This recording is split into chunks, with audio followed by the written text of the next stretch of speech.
Hello नमस्कार, welcome to Inculcate Learning. 84th class है हमारी। PYQs हम कवर कर रहे हैं यूजीसी नेट पेपर 1 के लिए।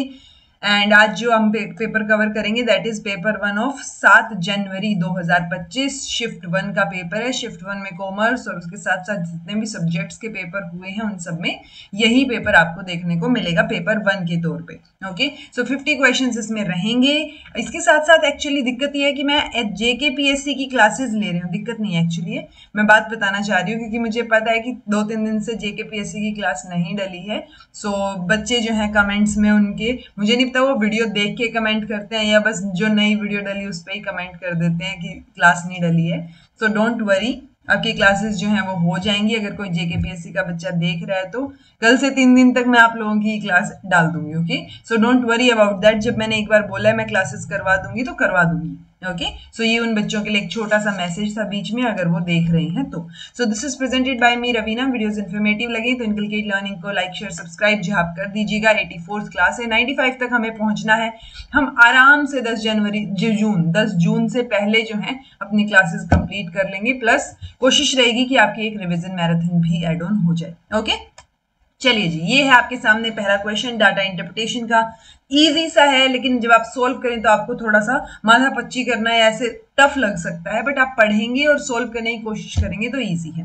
ओके, प्रॉफिट अर्न्ड दे रखा है जी, कंपनी ए और कंपनी बी ने कितना कितना प्रॉफिट कमाया किस किस साल में। प्रॉफिट अर्न्ड का फॉर्मूला भी दे रखा है, profit percentage is equal to income minus expenditure divide by expenditure multiply by 100। तो बस हमें इसी फॉर्मूले का इस्तेमाल करके और सारे के सारे क्वेश्चन सोल्व करने हैं। जैसे for company B, if income of year 2018 was equal to the expenditure of the year 2020, यानी ये है कंपनी बी। 2018 की बात हो रही है, 2018 में 25%, 2020 में 50% का प्रॉफिट है।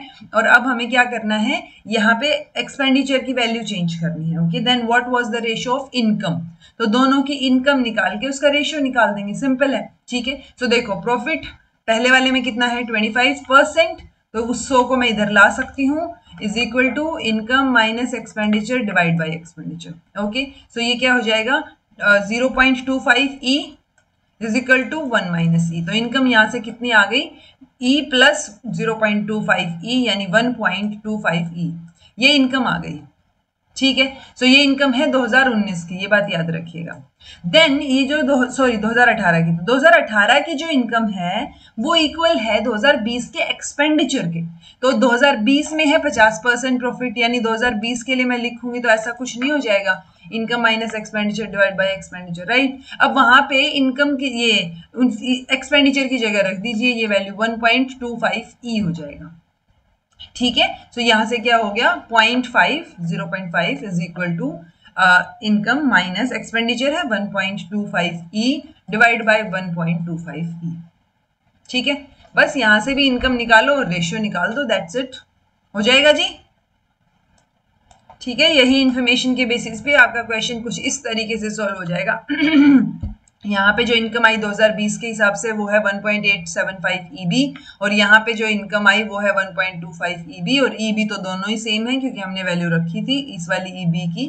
ठीक है, तो ये आप यहाँ पे परसेंटेज निकाल दो, ईबी से ईबी कट आउट हो जाएगा और इनकम ऑफ बी, ठीक है, 2020 में और 2018 में, तो आंसर आपका 2:3 आ जाएगा। इजी है, चलिए। In the year 2022, if the income of company B was 52 crore, तो इनकम दे रखी है, एक्सपेंडिचर जो है कंपनी ए और बी का सेम है, तो एवरेज इनकम बतानी है। तो आप कैसे निकालेंगे, देखो यहाँ इनकम दे रखी है ऑलरेडी, सो इसके बेसिस पे मैं एक्सपेंडिचर निकाल सकती हूँ क्योंकि 2022 में प्रॉफिट मेरे पास ऑलरेडी है कंपनी बी का और इनकम मुझे दे दी है, तो प्रॉफिट है, इनकम है, एक्सपेंडिचर कैलकुलेट कर लेंगे, हो जाएगा। देन एक्सपेंडिचर जो आएगा वो कंपनी ए का और बी का तो सेम ही है ना 2022 में, तो 2022 में कंपनी ए का यहाँ पे प्रॉफिट ये है, एक्सपेंडिचर जो है वो हम कैलकुलेट कर लेंगे, वो सेम ही है। और उसके बाद जो है आप क्या करेंगे, उसके बाद आप एवरेज निकाल देंगे इनकम कैलकुलेट करके। ठीक है, तो इसको यहाँ पे वीडियो को स्टॉप करके इस क्वेश्चन को सोल्व करके देखो होता है या नहीं। ये इस तरीके से सोल्व हो जाएगा आपका। यहाँ पे मैंने 52 करोड़ रखा, 30 रखा, ई निकल जाएगा, ई निकला यहाँ से 40 करोड़। कंपनी ए की बात करेंगे तो 40 करोड़ एक्सपेंडिचर है, कंपनी ए में भी 40 करोड़ इक्वल बता रखा है दोनों का एक्सपेंडिचर। तो यहाँ पे ऑलरेडी जो है 45% दे रखा है, तो यहाँ से इनकम आ जाएगी आपकी, क्या आ जाएगी, 58 करोड़। 58 और यहाँ पे ऑलरेडी 52 करोड़ है, तो दोनों के दोनों का क्या आ जाएगा, एवरेज आ जाएगा 55। ओके जी, चलिए नेक्स्ट है, if in the year 2021 expenditure of company A was equal to expenditure of company B, then what was the ratio of their respective income? आपको नहीं लग रहा एग्जैक्ट सेम सा क्वेश्चन है, फर्स्ट जैसा सिमिलर है, राइट? बस यहाँ पे 2021 की बात हो रही है, वहां पे 2018 की बात हो रही थी। तो 60%, 45% एक्सपेंडिचर जो है वो इक्वल दे रखा है कंपनी ए और बी का, तो मैं एक जगह से एक्सपेंडिचर कैलकुलेट करूंगी, दूसरी जगह पे रख दूंगी और दोनों की इनकम जो आएगी उसका क्या निकाल दूंगी, रेशियो निकाल दूंगी। तो ये क्वेश्चन मैंने आप लोगों के लिए छोड़ा है, सिमिलर है इसलिए छोड़ा है। आप जो है इसको कैलकुलेट करके देखिए और बताइए आंसर जो है आपका ये आता है या नहीं, ठीक है। In the year 2023 if income of company B was 70 crore, तो 2023 में इनकम आपको दे दी है 70 करोड़ बी कंपनी की, 40% यहाँ पे क्या है, ऑलरेडी प्रॉफिट है। एक्सपेंडिचर निकालना है, सिंपलेस्ट, ये तो बाकी सबसे सिंपल है, ठीक है। तो इनकम दे रखा है, प्रॉफिट दे रखा है, एक्सपेंडिचर कैलकुलेट करना है। तो ये ऐसे नहीं आ जाएगा, 40 डिवाइड बाई 100 इधर ले आओ, इनकम निकालनी है, माइनस एक्सपेंडिचर कितना दे रखा है, 70 करोड़, डिवाइड बाई 70, एक जीरो से एक जीरो तो 0.4, या ऐसे कर लो 4 divide by 10 into 70 is equal to I minus 70, ठीक है। तो बस यहाँ से आई कैलकुलेट करना, 7 चौके 28, 28 डिवाइड बाई 70, तो यहाँ से आपको करोड़ में जो है वैल्यू कैलकुलेट करनी है, ठीक है जी।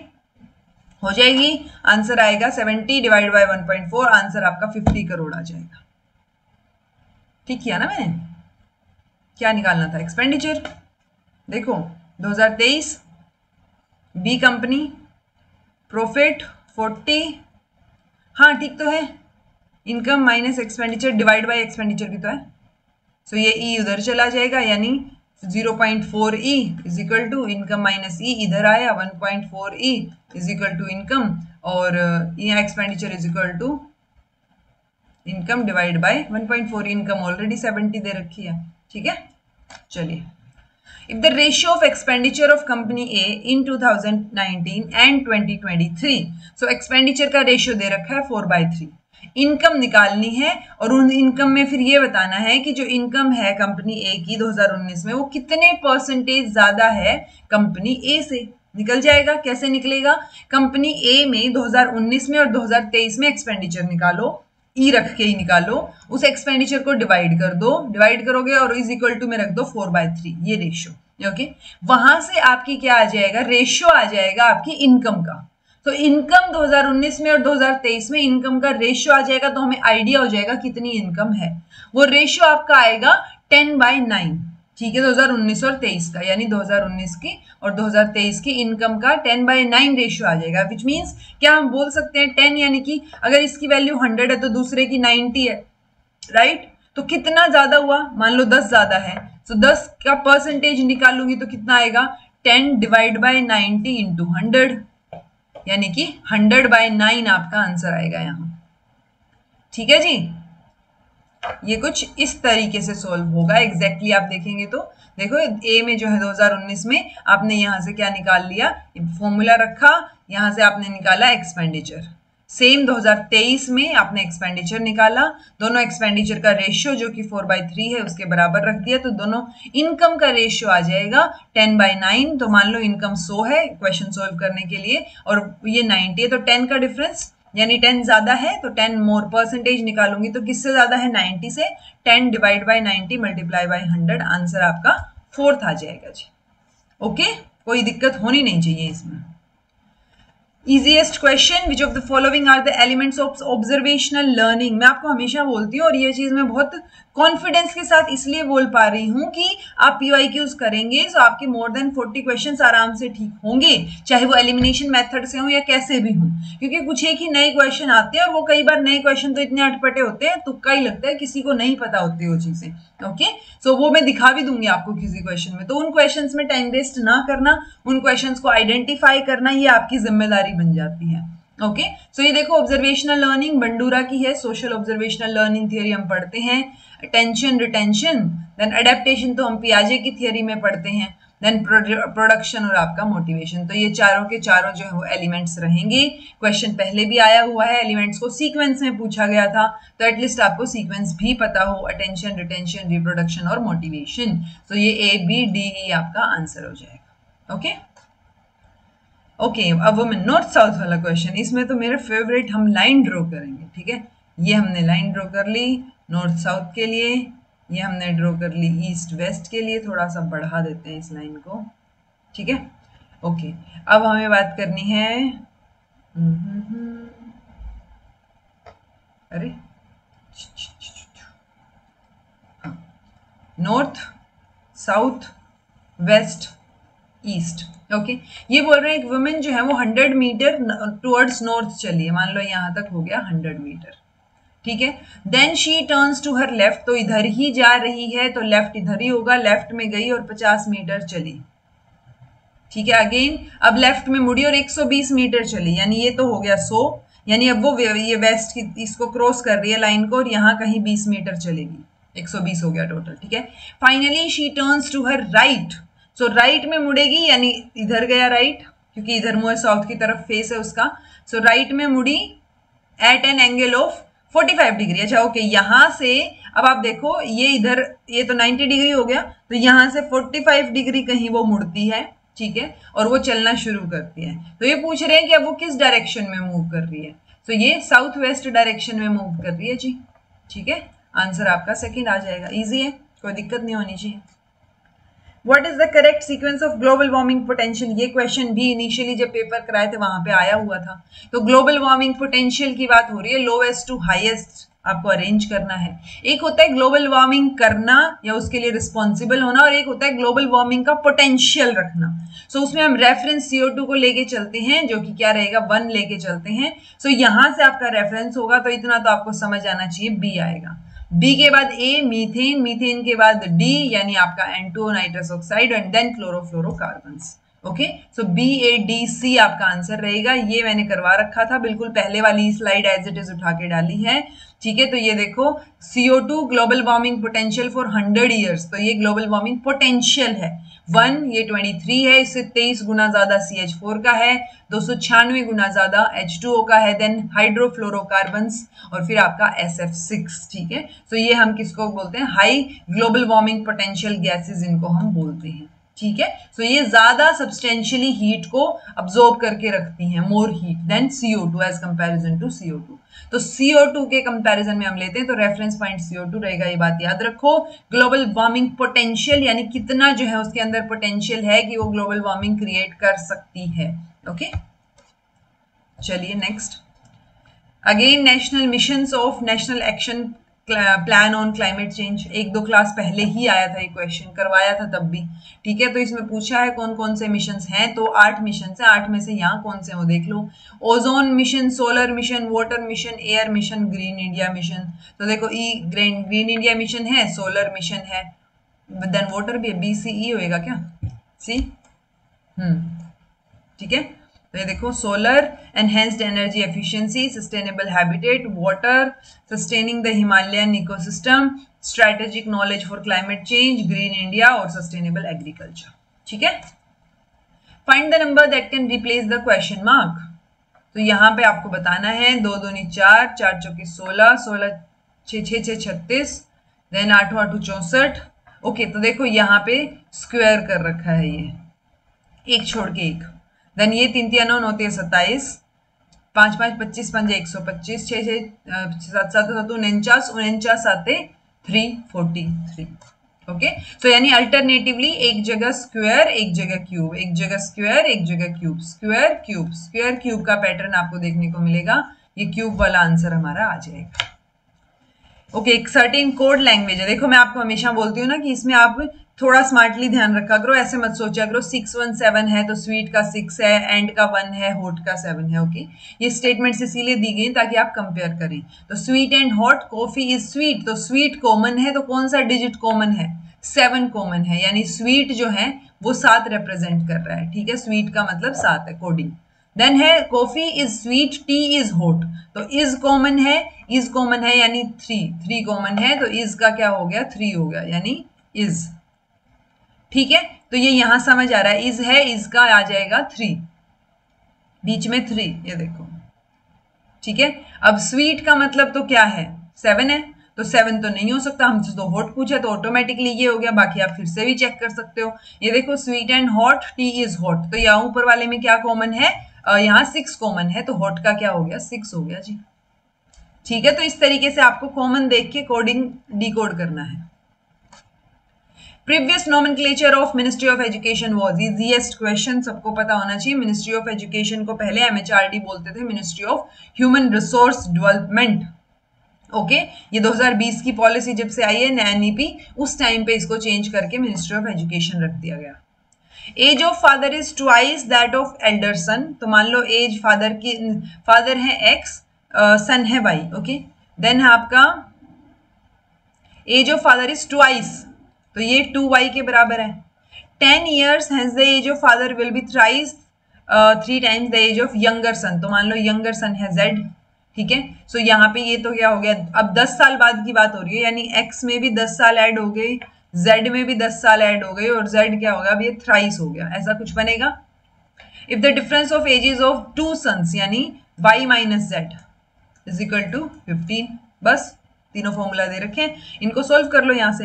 ये देखो y की वैल्यू निकालूंगे तो क्या आ जाएगी z प्लस 15। ठीक है, यहां से x की वैल्यू 2y। ठीक है, या ये कर लो, यहां से z की वैल्यू निकाल लो, y माइनस 15 आ जाएगा, यहाँ y माइनस 15 रखो, यहाँ x की जगह 2y रखो, तो y की वैल्यू आ जाएगी। अदरवाइज z की फॉर्म में कर लो इसको, y की वैल्यू क्या आ जाएगी, यहाँ से z प्लस 15 यहाँ रखो, z प्लस 15 और फिर x की वैल्यू रखो।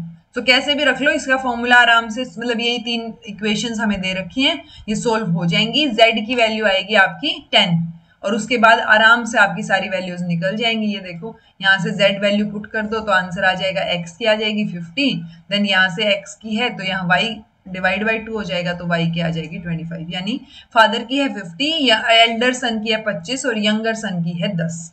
ठीक है जी, अभी की बात हो रही है। Identify the figure and moods, तो फिगर एंड मूड्स आपको सिखा रखे हैं निकालने।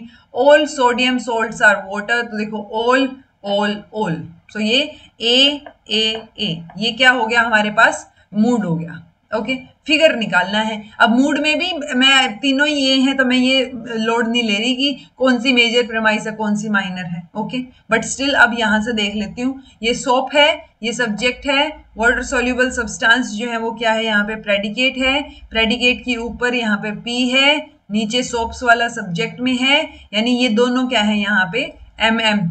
तो ये मैंने आपको क्या बता रखा था, इस तरीके से बता रखा था कुछ, अगर याद हो तो। So middle term middle term middle term middle term middle term middle term खेल रहे हैं हम। ठीक है, predicate subject predicate subject predicate subject predicate subject. ठीक है, अब आप देखो क्या ये ऐसे ऐसा कुछ साउंड कर रहा है, तो ये ऐसे है वैल्यूज दोनों, मतलब मिडिल टर्म की पोजीशन। सो पोजीशन के हिसाब से फर्स्ट फिगर हो जाएगा, ये पोजीशन होती तो सेकंड होता, ये थर्ड होता और ये फोर्थ फिगर होता, तो 4 ही फिगर हो सकता है। अगर यहाँ कोई 5 6 करके कुछ फिगर दे रखा है तो वो ऑटोमेटिकली ही एलिमिनेट हो जाएगा आपका आंसर। ठीक है, सो ट्रिपल ए और फर्स्ट फिगर। ठीक है जी, easy. Find out the interconnected psychodynamics of oral thoughts sequentially according to Walter J. Onge। ठीक है, तो ये आपसे पूछ रखा है इन्होंने ना, ओरल थॉट्स की बात की है, मतलब पहले जब राइटिंग नहीं होती थी तो कैसे आप चीजों को बताते थे या कैसे ट्रांसफर होती थी चीजें, तो वो सारी चीजें जो है यहाँ पे इन्होंने डिस्कस की हुई हैं। सो उसके अकॉर्डिंग क्या जो है कैरेक्टरिस्टिक्स रहती है या सीक्वेंशियली क्या थॉट प्रोसेस रहता है। तो जब ओरल थॉट प्रोसेस है या ओरल कम्युनिकेशन है तो एडिशन होता जाएगा बातों में, एक से एक बात बढ़ती जाएगी, एग्रीगेट होती जाएंगी बातें, बहुत ज्यादा इंफॉर्मेशन हो जाएगी आपके पास, कॉपियस हो जाएगी। ट्रेडिशनलिस्ट तरीका है ये, लेकिन ह्यूमन लाइफ के क्लोज भी है। तो यही एक सीक्वेंस है ABCDE, तो बिल्कुल सही है ये सीक्वेंस। वॉल्टर ने एग्जामिन किया है प्राइमरी ओरल कल्चर्स को, जहां पे कोई सिस्टम नहीं था राइटिंग के लिए। ठीक है, तो ओरल कल्चर में words are only represented as sound, तो वो साउंड जो है वो एक के बाद एक बात जुड़ती जाएगी, एड एग्रीगेशन कॉपियस हो जाएगा, ट्रेडिशनल तरीका है और ह्यूमन लाइफ के क्लोज है। Okay, Smog of Great London Smog Disaster was composed of high concentration of, VIP topics में करवाया था, लंदन स्मोग वर्सेस आपका फोटोकेमिकल स्मोग करवाया हुआ है, ठीक है। सो PAN तो फोटोकेमिकल स्मोग का होता है, तो C तो फॉर श्योर नहीं आएगा, यहाँ से कट आउट बचा BDAB। सो क्या रहेगा, B और D रहेगा, सल्फर डाइऑक्साइड और पार्टिकुलेट मैटर। ओके ये देखो, यही मैंने स्लाइड आपको वीआईपी टॉपिक में कराई थी, वहीं से उठाइए, एग्जैक्टली सेम है जो आपको करवा रखी है। ये रहा presence of oxides of nitrogen, यहाँ पे है सल्फर डाइऑक्साइड, तो ये सल्फर वाली बात यहाँ पे ऊपर देखो, ये सल्फर वाली बात हो गई, ये नाइट्रोजन वाली जो चीजें हैं ये किस में आ जाएंगी, फोटोकेमिकल स्मोग में।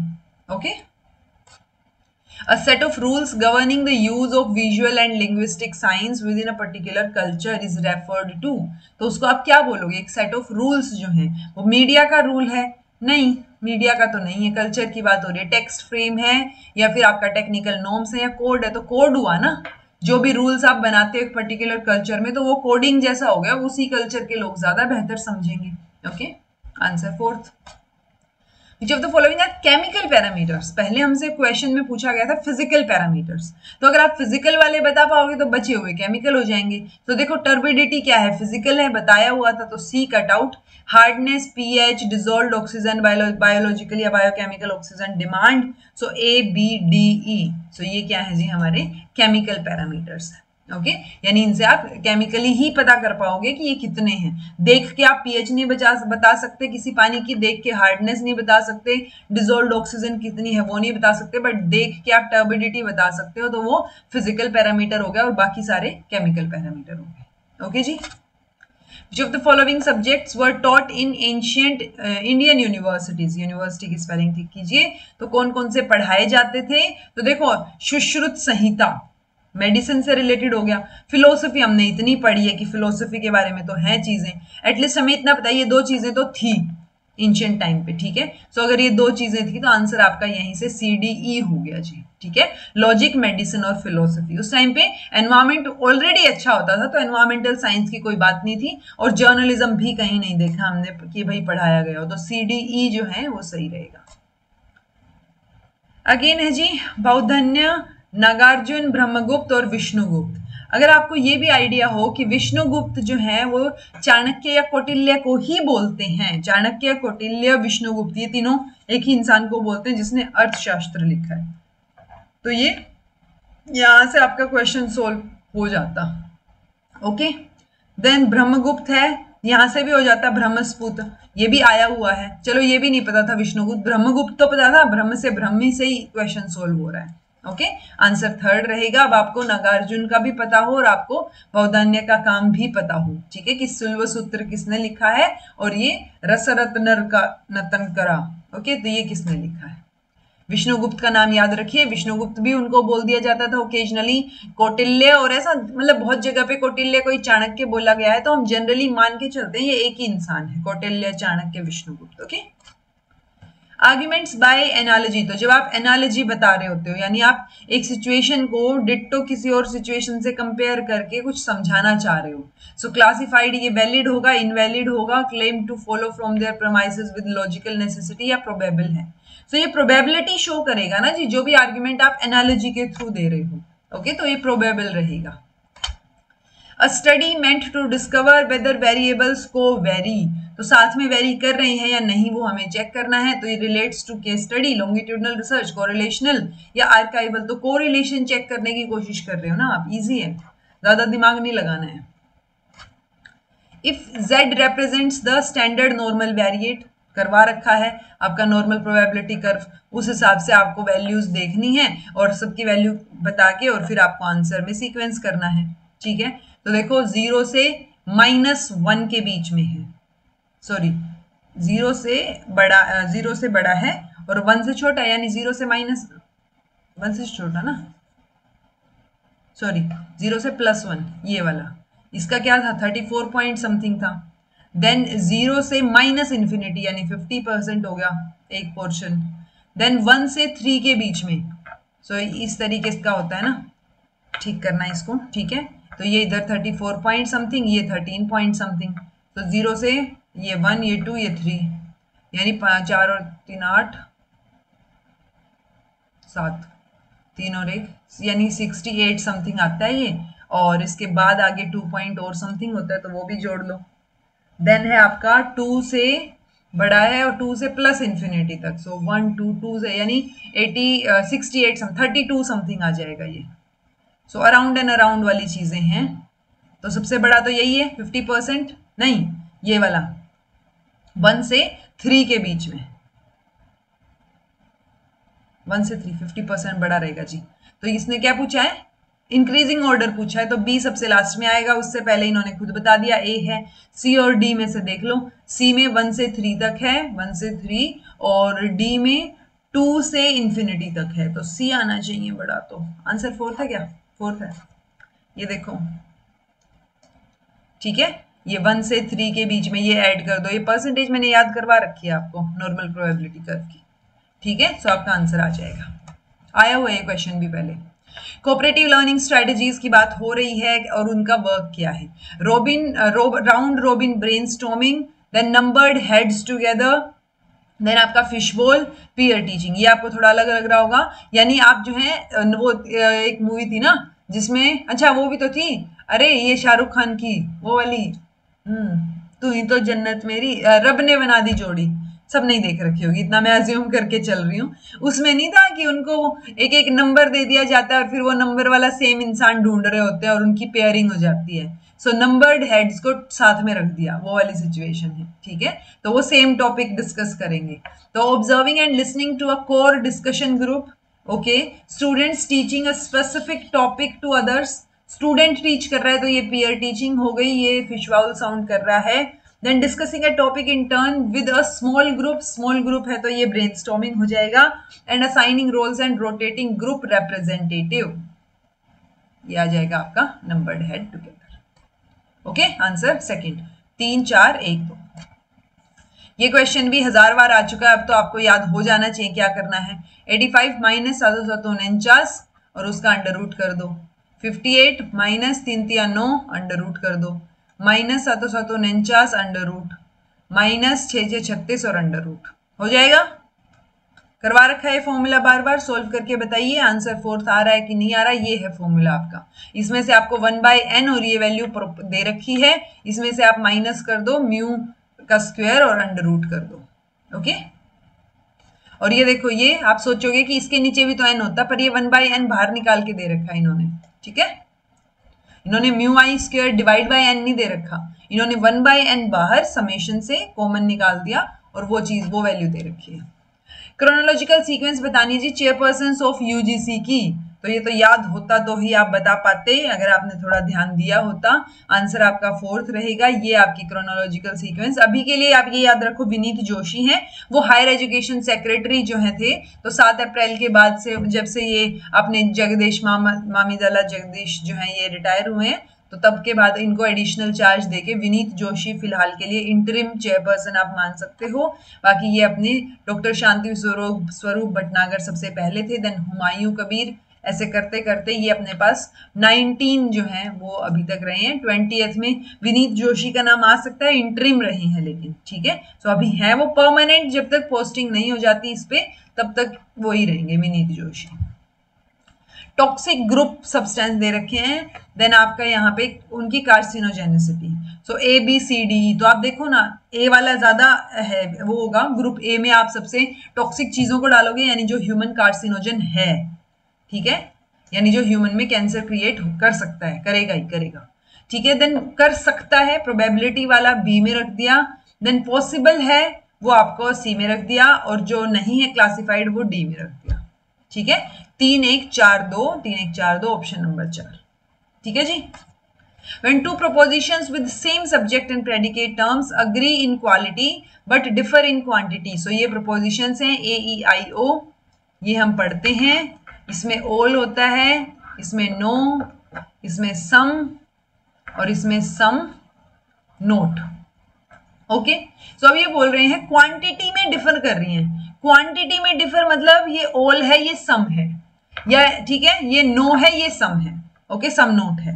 सो आपने क्या पूछा, ये इन्होंने बोला है क्वालिटी सेम है, यानी कि अगर पॉजिटिव स्टेटमेंट है तो ये वाली भी पॉजिटिव है, ये भी पॉजिटिव है, या नेगेटिव है तो ये नेगेटिव है, ये भी नेगेटिव है, प्लस आपकी क्वांटिटी अलग, क्वांटिटी डिफर कर रही है, यानी ऑल और सम नोट, सम यानी यहाँ सारे या कुछ है, तो ये वाली चीज की बात कर रहे हैं ना। सो ऑब्वियसली देखो, सब कॉन्ट्रेरीज की, कॉन्ट्राडिक्टरी की, कॉन्ट्रेरी की बात नहीं हो रही है, तो एक ही बचा हमारे पास। ऑल्दो मैंने कहीं पढ़ा नहीं है ऑथेंटिकली कि कोरस्पॉन्डिंग आप सब एल्टरन को बोलते हो, बट यहाँ पे हमारे पास कोई ऑप्शन नहीं है, तो आप इसको कोरस्पॉन्डिंग ही बोलोगे, क्योंकि यहाँ पे कॉन्ट्राडिक्टरी नहीं है। कॉन्ट्राडिक्टरी में हमारे पास क्या हो रहा है, क्वांटिटी भी चेंज हो रही है, क्वालिटी भी चेंज हो रही है। सेम यहाँ पे कॉन्ट्राडिक्टरी में क्वांटिटी क्वालिटी दोनों चेंज हो रही है, ठीक है। देन आपका ये कॉन्ट्रेरी, कॉन्ट्रेरी में क्या हो रहा है, नो और ऑल हो रहा है कंप्लीट, तो क्वांटिटी चेंज हो रही है आपकी, क्वालिटी भी चेंज, क्वालिटी चेंज हो रही है, क्वांटिटी नहीं, है ना। क्वांटिटी सेम है कि सारों को या सारों को नहीं, वो वाली चीज। ऐसे ही यहाँ पे सम और सम नोट है, तो ये चीज जो है ये सब एल्टरन, इसी को हम कोरस्पॉन्डिंग बोल सकते हैं। आगे के लिए इंफॉर्मेशन हम पीवाईक्यू से उठा सकते हैं। Okay, speed of boat is still water is 10 kilometre per hour, तो बिल्कुल शांत है पानी, तब बोट की स्पीड है 10 kilometre. If it can travel 26 kilometre down stream, यानी नीचे की तरफ जाते हुए, ओके, डाउन स्ट्रीम, तो स्ट्रीम के साथ बात हो रही है, तो यहाँ पे क्या हो जाएगा, 26 किलोमीटर पर आवर में आपकी वो स्ट्रीम की स्पीड ऐड हो रही है। मान लो वो स्ट्रीम की स्पीड है S1, ठीक है, या SS है, ठीक है, और अब स्ट्रीम में जाएंगे तो क्या हो जाएगा, माइनस हो रही है स्पीड, तो कौन सी, जो आपकी टोटल स्पीड होगी उसमें से आप क्या कर दोगे, इसको माइनस कर दोगे। यहाँ पे ये तो किलोमीटर दे रखा है, स्पीड थोड़ी ना है, ठीक है। टोटल स्पीड में से आप क्या कर दोगे, यहाँ पे बेसिकली आपकी बोट की स्पीड, अच्छा 10 में आएगा ना, बोट की स्पीड में स्ट्रीम की स्पीड एक जगह प्लस हो जाएगी और एक जगह माइनस हो जाएगी। ओके, तो उस हिसाब से आप जो है यहाँ पे स्ट्रीम की स्पीड निकाल सकते हो। कैसे कैलकुलेट करोगे वो मैं बता देती हूँ। ये रहा, मान लो ये आपने मान लिया boat in still water, boat की स्पीड है VB, स्ट्रीम की है VS, दोनों का टाइम लग रहा है T, DD distance travel down stream और DU अपस्ट्रीम जो डिस्टेंस ट्रेवल किया है। तो स्पीड डाउन स्ट्रीम क्या हो जाएगी, आते टाइम 10 प्लस जो आपकी स्पीड है स्ट्रीम की, यहाँ पे 10 माइनस हो जाएगी। टोटल ये टाइम डाउन स्ट्रीम और अपस्ट्रीम कैलकुलेट कर लो, और एवरेज जब आप टाइम कैलकुलेट करोगे, क्योंकि दोनों तरफ जो है डिस्टेंस तो सेम ही है, ठीक है, तो time divide by speed, time divide by speed,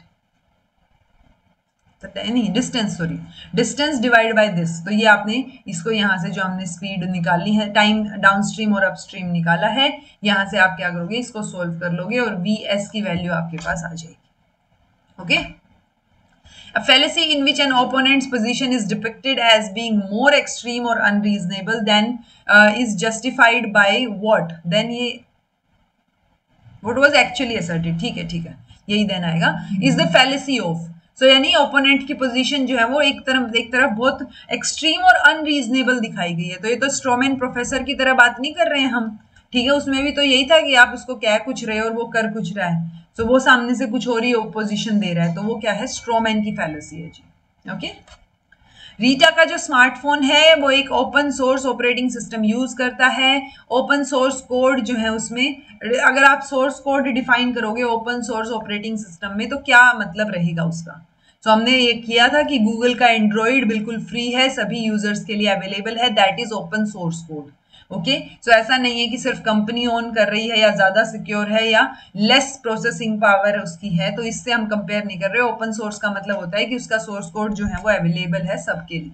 okay, degree to which two or more observers agree in their coding and scoring of behavior they are observing and recoding relates to, so आप वो जहां तक match कर रही हैं चीजें, यानी दो अलग अलग ऑब्जर्वर हैं, दो से ज्यादा, तो उनकी जो है चीजें मैच कर रही है जो उन्होंने कोडिंग और स्कोरिंग की है। सो ऑब्जर्वर की बायसनेस तो रहेगी, बट इसको हम रिलेट करेंगे इंटर ऑब्जर्वर रिलायबिलिटी से, ठीक है, कि दो अलग अलग ऑब्जर्वर कर रहे हैं but still it is reliable और सेम आ रही है ऑलमोस्ट चीजें, ठीक है। सो ऑब्जर्वर में ड्रिफ्ट भी हो सकता है, बट यहाँ ड्रिफ्ट नजर नहीं आ रहा है, और सब्जेक्ट रिएक्टिविटी अलग तरीका, अलग चीज हो गई यहाँ पे। ओके, सो इंटर ऑब्जर्वर रिलायबिलिटी आंसर रहेगा।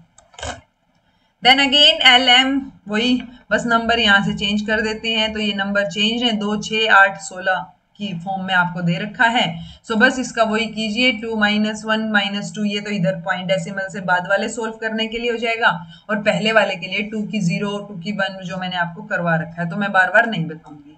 सो ये कन्वर्जन वाली चीज आपको आनी चाहिए। जिस बच्चे को नहीं आती प्लीज डिटेल्ड वीडियो देख लो, बहुत अच्छे से करवा रखा है, या वीआईपी टॉपिक्स में भी करवाया था। ओके, आंसर सेकंड रहेगा, बताना मुझे आ रहा है या नहीं। Second, chirographic culture, typographic culture, oral culture, visual culture. Oral culture में आप बोलोगे स्पीकिंग और टू एक्सपीरियंस द वर्ड्स, ठीक है। सेकंड यानी सी का सेकंड, यहीं से ही सोल्व हो जाता, बोलने का तो सबको पता है। विजुअल में इमेजेस की बात आ जाएगी, तो ये थर्ड। टाइपो में आप टाइप कर रहे हो, प्रिंट की बात हो रही है, और चीरोग्राफिक में लिख रहे हो आप, राइटिंग की बात हो रही है। चीरोग्राफिक सबसे पुराना रहेगा। ओके, तो fourth answer. Which of the following was a pertinent observation of Indian Education Commission? तो कौन सी एक pertinent observation थी? पिरामिड टाइप ऑफ ऑर्गेनाइजेशन को आप फ्लैट ऑर्गेनाइजेशन से रिप्लेस कीजिए। इंडियन यूनिवर्सिटीज जो है वो ग्लोबल है कैरेक्टर में। फॉरेन यूनिवर्सिटीज को हैविली फंड, वो फॉरेन यूनिवर्सिटीज जो है फंड दे रही है हैविली इंडियन स्टूडेंट्स को। All university graduates are guaranteed jobs in India. So ये 1964 की बात हो रही है, आप देखो ना, वहां पे क्या सबके पास गारंटीड जॉब थी? नहीं थी। देन आपके पास क्या है, फॉरेन यूनिवर्सिटीज हैविली फंड कर रही थी? बिल्कुल नहीं कर रही थी। इंडियन यूनिवर्सिटीज का ग्लोबल नेचर था उस टाइम पे, तो हम खुद ही जो है वो सिमटे हुए थे, और हमने ग्लोबलाइजेशन वाला कॉन्सेप्ट लाए ही नहीं थे। एक ही बचता है, उन्होंने बोला है कि पिरामिड टाइप ऑफ एग्जैक्टली तो ये वर्डिंग मेंशन नहीं है ऑल दो, बट हाँ हम इंटरप्रेट कर सकते हैं जो चीजें उन्होंने बोली हैं उससे।